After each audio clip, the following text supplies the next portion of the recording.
Assalamualaikum warahmatullahi wabarakatuh. Anak-anak yang soleh-solehah serta ayah bunda tercinta, Alhamdulillah kita berjumpa lagi dalam pembelajaran pendidikan agama Islam dan budi pekerti kelas 5 pelajaran pertama tentang surah Atin. Dan kali ini adalah pertemuan yang keempat, yaitu makna kandungan surah Atin. Pendidikan Agama Islam Sekolah Dasar bersama Elzafa Studio. Bismillahirrahmanirrahim. Rabbi zidni ilma warzuqni fahma. Amin ya rabbal alamin.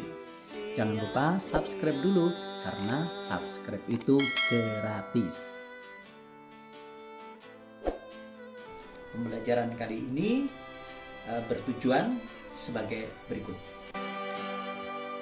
Belajar dari buayan sampai kita menjelang ajar.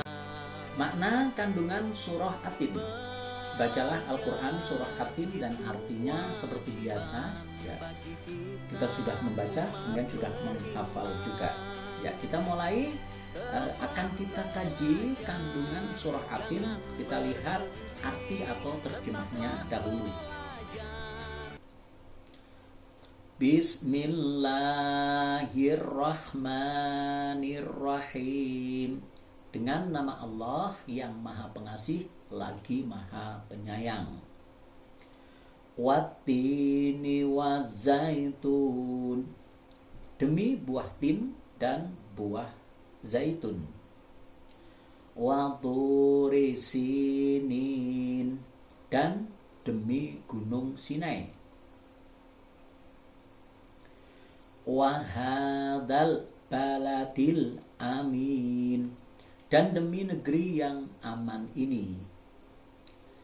Laqad khalaqnal insana fi ahsani taqwim. Sesungguhnya kami telah menciptakan manusia dalam bentuk yang sebaik-baiknya. Ayat 5. Tsumma radadnahu asfala safilin. Kemudian kami mengembalikannya ke tingkat yang serendah-rendahnya. Nanti akan kita ketahui seperti apa penjelasannya.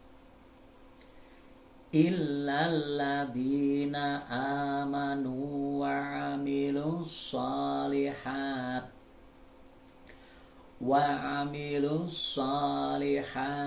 falahum ajrun khairu mamnun.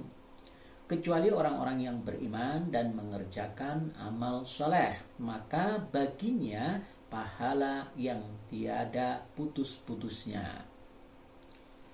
Fama yukadzibuka ba'du biddin. Maka apakah yang membuatmu mendustakan hari pembalasan sesudah itu? Alaisallahu biahkamil hakimin. Bukankah Allah adalah hakim yang paling adil? Mengapa dinamakan surah Atin? Ya, ini anak-anak semua perhatikan di sini. Surah ini dinamakan Atin diambil dari kata atin yang terdapat pada ayat pertama yang artinya buah tin. Surah Atin adalah surah ke-95 dalam Al-Quran yang berjumlah 8 ayat, termasuk golongan surah yang turun di Mekah atau disebut juga surah Makkiyah. Kita lihat gambarnya. Di sini ada gambar buah tin ya, seperti ini. Kemudian di sampingnya ini ada gambar buah zaitun. Kemudian kandungan surah Atin kita perhatikan dari ayat pertama. Tin adalah buah yang enak dan lembut serta cepat dicerna. Anak-anak sudah pernah makan buah tin? Ya, kebetulan kalau di Indonesia meskipun ada tapi masih jarang ya. Ia menjadi obat yang banyak manfaatnya, memperhalus fisik, mengencerkan dahak, membersihkan ginjal, menghancurkan batu pada saluran air seni, menggemukkan badan dan dapat melonggarkan rongga hati dan limpa. Yaitu adalah buah yang memiliki keistimewaan karena kandungan minyaknya yang berlimpah sehingga dapat dipergunakan di daerah yang kurang memiliki minyak. Ini ayat yang pertama, kandungannya seperti itu tentang buah tin dan buah zaitun. Kemudian ayat kedua tentang Gunung Sinai. Ya. Gunung Sinai terletak di semenanjung Sinai, lintasan antara tanah Mesir dan Israel, Arab dan Mesopotamia. Gunung Sinai setinggi 2.285 meter ini juga dikenal dengan Jabal Musa atau Gunung Nabi Musa karena di tempat ini Nabi Musa menerima wahyu pertama dan diangkat menjadi seorang rasul.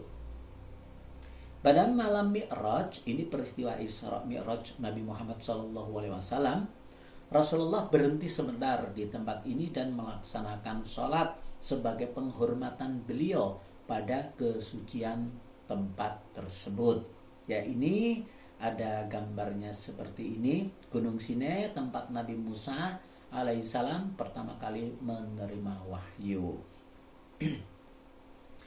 Ini gambarnya adalah ilustrasi ya, jadi mungkin keadaannya sudah tidak berbeda keadaan sekarang, perbedaan sekarang yang ada di foto-foto maupun yang asli ya.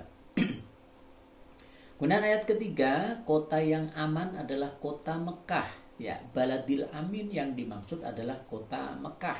Ya, ini gambarnya juga gambar ilustrasi ya. Lihat gambar 1.5, ini gambarnya Mekah sekarang. Kota ini disebut dengan kota yang aman karena siapapun yang memasukinya terjaga keamanan dan keselamatannya. Kota Mekah juga disebut sebagai Ummul Qura dan tanah yang aman. Kota ini banyak menyimpan sejarah sejak zaman Nabi Ibrahim alaihissalam yang dikenal dengan Abul Anbiya atau bapaknya para nabi. Kemudian ayat 4. Allah menjadikan manusia dalam sebaik-baiknya bentuk. Proses kejadian manusia tidak sama dengan kejadian makhluk-makhluk lain. Manusia memiliki akal, jasmani, rohani, dan nafsu. Anggota tubuh manusia serasi dan seimbang sehingga tampak indah, cantik, dan memudahkan untuk melakukan kegiatan. Sedangkan hewan hanya memiliki jasmani dan nafsu saja. Manusia harus mampu menjaga keseimbangan yang dimilikinya supaya menjadi mulia. Apabila manusia mengutamakan nafsunya, maka ia turun derajatnya seperti hewan. Selain rohani, manusia dibekali dengan akal pikiran supaya dapat membedakan yang baik dan yang buruk. Ya, ini adalah manusia diciptakan dalam bentuk yang sebaik-baiknya. Ketika kita mendahulukan nafsunya, maka derajatnya di sini diumpamakan seperti hewan. Kita lanjutkan ayat 5. Allah mengingatkan manusia, sekalipun mereka sempurna, tetapi dapat turun menjadi hina karena pengetahuan, sikap dan perilakunya telah keluar dari aturan yang telah ditetapkan oleh Allah melalui Rasul-Nya. Ini contoh kelebihan manusia dari makhluk lain. Ini tabelnya ya. Sikap dan perilaku, dan ini penjelasannya. Bertutur kata, ya. Bertutur kata lembut dan santun kepada orang tua, guru, teman, tetangga. Berpakaian, menutupi aurat, memilih model dan warna yang serasi dan disenangi. Jadi syaratnya untuk berpakaian yang pertama adalah menutup aurat dahulu ya, sedangkan model biasanya berkembang mengikuti perkembangan zaman. Makan dan minum, ya penjelasannya mengkonsumsi makanan dan minuman yang halal dan bergizi sesuai dengan selera. Yang pertama adalah halal dulu. Bergaul dengan teman, berkumpul dan bersilaturahim sesama teman dengan baik dan tidak menyakiti. Kemudian menggunakan anggota tubuh sesuai fungsinya terhadap hal-hal yang diperbolehkan oleh agama. Kemudian makna yang terkandung dalam ayat 6. Orang-orang yang tidak pernah hina adalah mereka yang beriman dan melaksanakan amal soleh. Orang yang demikian itu akan selamat dari kehinaan dunia dan akhirat. Yang dimaksud soleh di sini adalah amal yang baik menurut agama. Nah, ini adalah contoh orang yang beriman dan beramal soleh. Ini beribadah kepada Allah Subhanahu wa taala, kemudian gemar bersedekah. Ini termasuk amal soleh, kemudian ikhlas menolong. Ini contoh orang yang beriman dan beramal soleh. Kemudian makna yang terkandung dalam ayat 7, pada hari kiamat nanti ada hari pembalasan terhadap perbuatan manusia yang baik dan buruk. Manusia seharusnya tidak meragukan adanya hari pembalasan. Kita harus yakin bahwa hari kiamat itu atau hari pembalasan memang akan datang. Karena Allah sudah menunjukkan bukti-buktinya. Allah memberikan akal kepada manusia untuk berpikir tentang ciptaannya dan hati untuk merasakan iman. Pertanyaan Allah itu untuk mengingatkan adanya hari kiamat agar manusia tidak lupa dan lalai sehingga terjerumus dalam dosa dan kehinaan. Kita lanjutkan dengan makna yang terkandung dalam ayat 8. Allah Subhanahu wa taala adalah yang Maha mengetahui, sebagus-bagus pencipta dan pengatur segala urusan. Allah yang memberi keputusan atas segala persoalan, tiada perbuatan walau sekecil atom pun yang dapat terlepas dari pengadilannya. Pengadilan Allah adalah sebaik-baik pembuat keputusan. Allah Subhanahu wa taala Maha pengasih kepada hambanya. Ia senantiasa mengingatkan agar manusia tidak lupa diri. Jika ternyata manusia masih melakukan dosa, maka karena keadilannya manusia akan menanggung akibat dan pembalasan atas dosanya. Tetapi kita harus ingat bahwa Allah adalah Maha pengasih sekaligus penyayang dan Maha pengampun. Jadi di sini manusia melakukan dosa harus bertobat dan kembali kepada Allah supaya diampuni dosa-dosanya. Allah juga telah menyiapkan kenikmatan bagi orang yang menjalankan syariatnya. Alhamdulillah untuk pertemuan kali ini selesai. Semoga bermanfaat. Jangan lupa untuk memberikan jempol pada video ini kalau kalian semua sahabat-sahabat semua suka dengan video ini.